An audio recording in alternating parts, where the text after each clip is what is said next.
How to add new account on Facebook Messenger. Firstly, you have to install the Facebook Messenger app from your Play Store.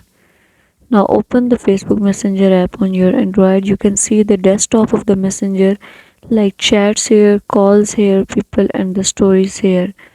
I am going to add an account. Just you have to click on the three lines which appear at the left top corner. You have to click on the profile here and you can see before your account, just click on add account.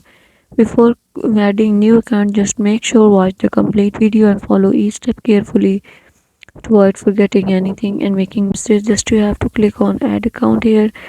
If you want to add any account, write the name, email address or phone number of account and password. Then you have to click on this login and the new account will be logged in your Facebook Messenger. Thank you so much. That was all. Please consider showing your support by commenting, liking, sharing, and subscribing to our channel for more valuable content in the future.